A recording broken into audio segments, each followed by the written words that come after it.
Hi and welcome to Swedish Plant Guys. Have you ever misted your plants? If you've done this, it's probably because you've heard or read that this is good for your plants. It will actually help them to thrive in your home environment. The most common argument for this is that it helps to raise the humidity around the plants. But does it really?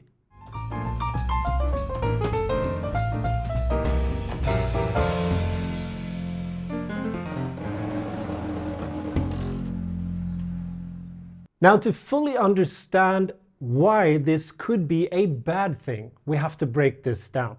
So what is humidity and why is it so important for the plants?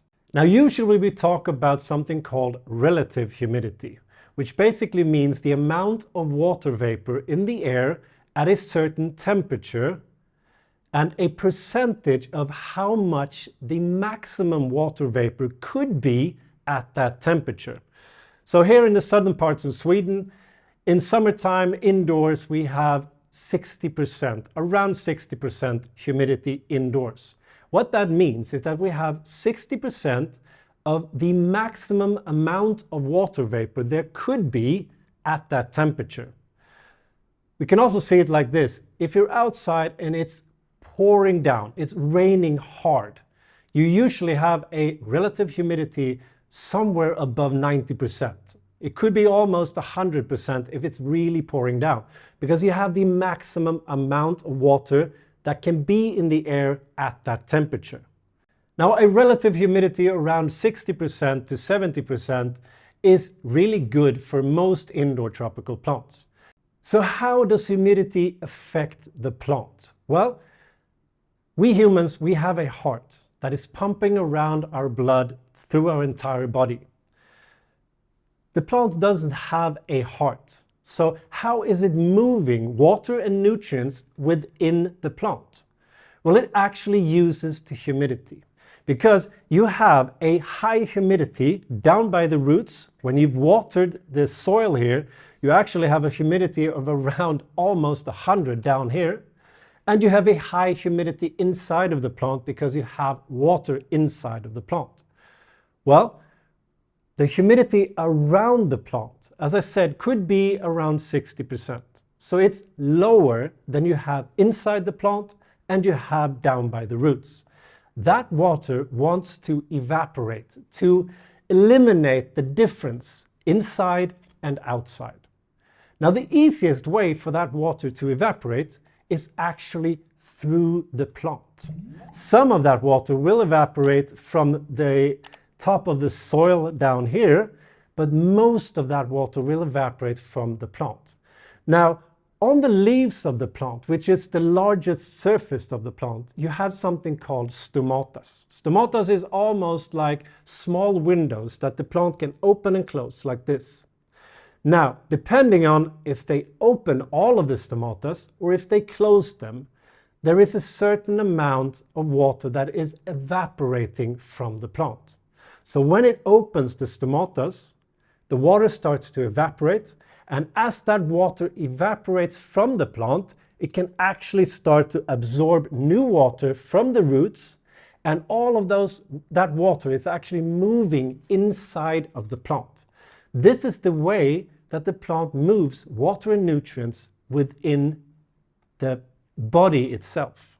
Now, the problem here is that when the humidity around the plant goes down, as it does here in southern parts of Sweden in wintertime, we can actually have a relative humidity down to maybe 25%.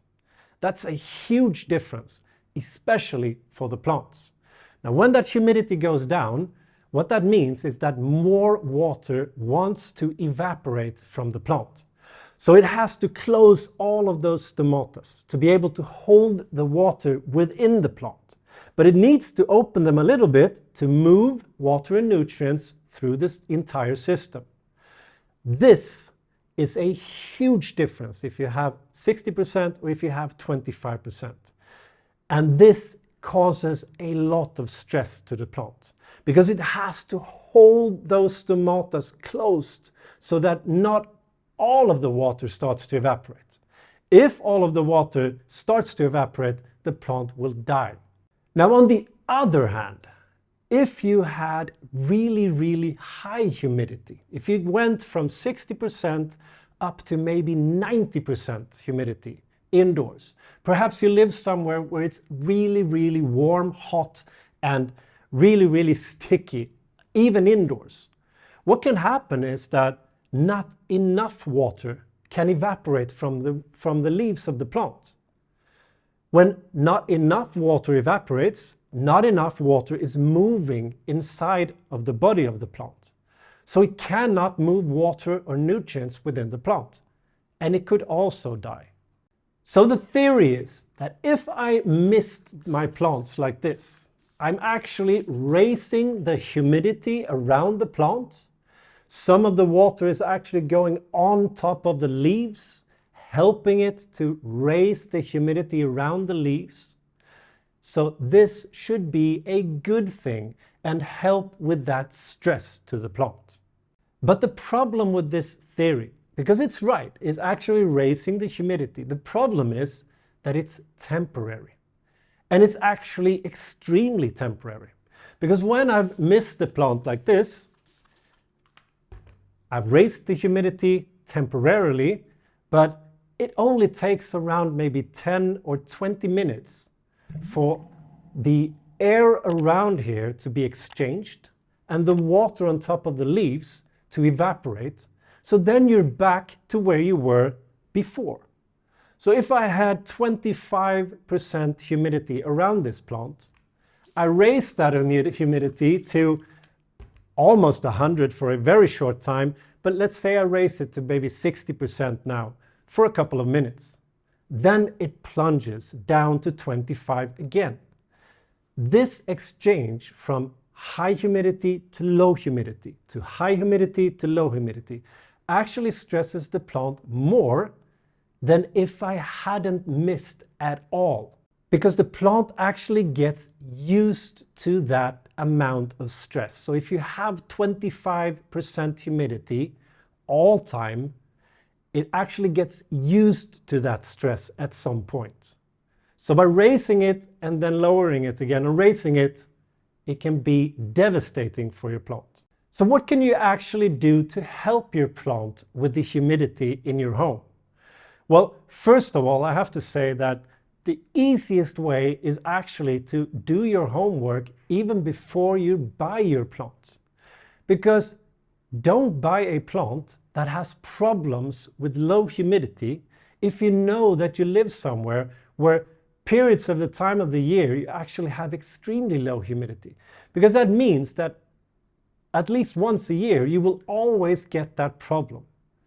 So do your homework and make sure you have plants in your home that actually likes your environment. Now, another thing you can do if you have plants in your home that you know are struggling in wintertime or when you have low humidity is actually to buy a humidifier.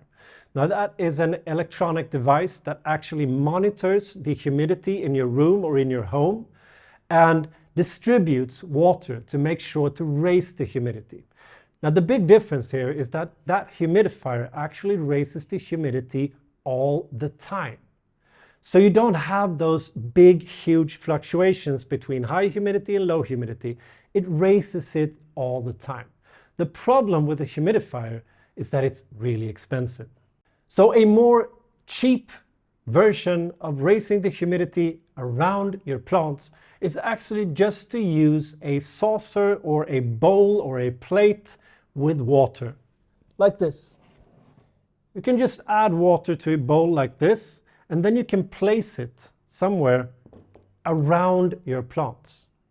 Now what will happen here is that the water here will start to evaporate slowly, but it will evaporate a little bit all the time, raising the humidity around the plant at all times, as long as you have water in those bowls.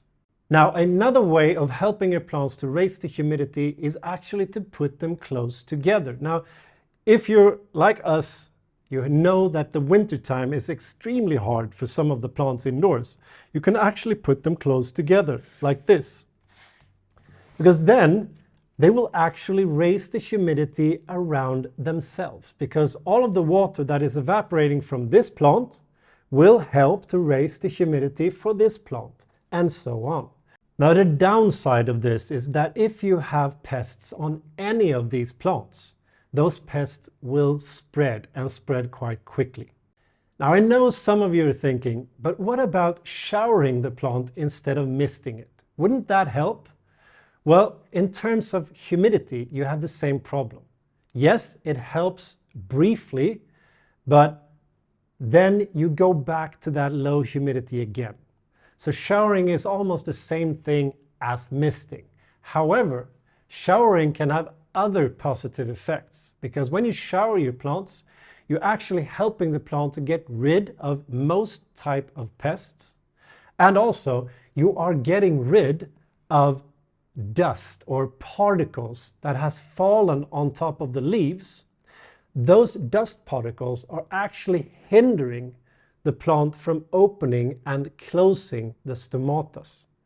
So by getting rid of that, you're helping the plant to ventilate and move water and nutrients inside of the body of the plant. And of course, when you're showering your plants, make sure to cover the soil so that you're not drowning your plant.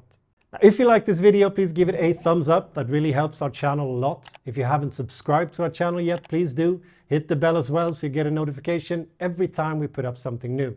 Follow us on Facebook and Instagram, where you can get sneak previews on upcoming videos and sometimes a little bit more.